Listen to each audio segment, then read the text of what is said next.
Sanga yo kubona muto. Sanga lirala.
Busoga wene sanga yo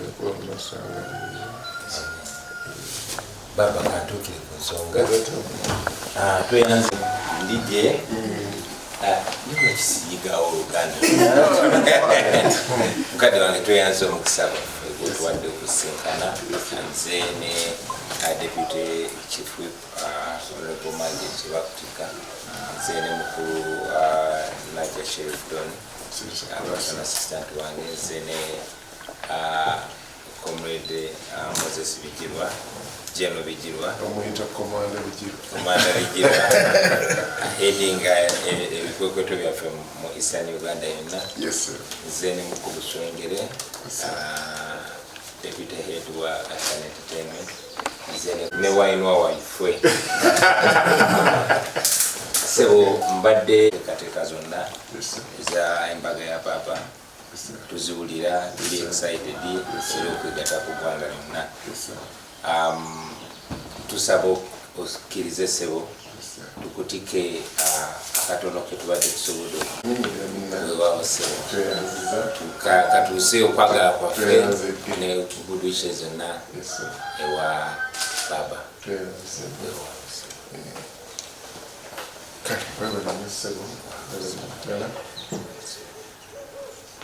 Mwana muli bato luckily bena chimpa ku mukisoko mwana muli bato wabuli yenja bakati omulenzi omuto kusanga era tulina okwebuuza Olwa Kyabazinga wa Busoga omukwano ewaife bakoba nti ekirabo kiva ku mutima tetulinga ku saizi yakyo tetwogera kyagaki twebaza bwebaze nti mwebali nnyo mwebalirira ate era twayenda okusaba nti ofuna obwire mubeera okumbaga nga Kyabazinga gavulana dyopowokuna atuleetera mukaire waffe emikolo girimu haigie wekumi n'omunaana tudde atandikira Ebugembe saawa eno kanda saawa ena dress code mugigenye bulungi ekyo bweri ey'omukyaki then wetunatye era twambala ebyabandi nga wetwenda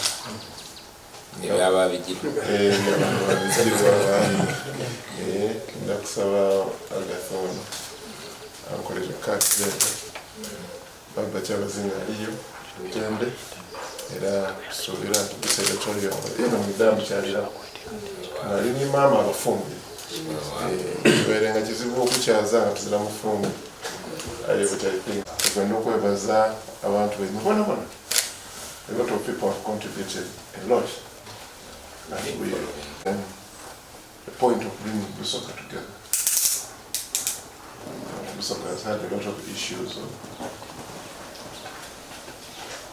infights within our system, and we are using this to bring Busoga together. It is not a partisan wedding. It is a wedding for everybody. Baba Alibalachi, alifumbirwa tuwaniriza buli Busoga. Na buli muntu wandowooza yonna bulungi ate ayendeza Busoga ebirungi okuba nisawe Katonda Kyabazinga tuli musabira nibyana bitambire nabyo bya mukisa kale sebutu waide tuli era nga tusoboka mudakiika etali ntono era nabo waka tubaleke wana dakiika 5 tubalindire kuliya nga tuli kwetegeka ebifaananyi mwayemuka sobola okugira ebyo no ebyange ne bubireka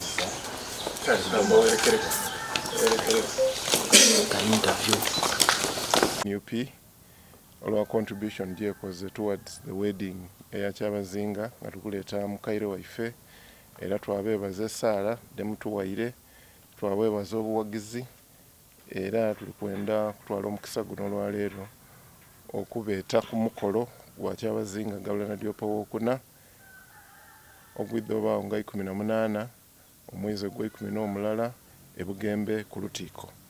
Ndi kutwala omukisa guno okweta Busoga bonabona mikwano gy'Abasoga n'abendeza Busoga ebirungi sebo webale kwidda webalire irala era obubaka bwidda kutuuka eri Kyabazinga Gaulana Owokuna.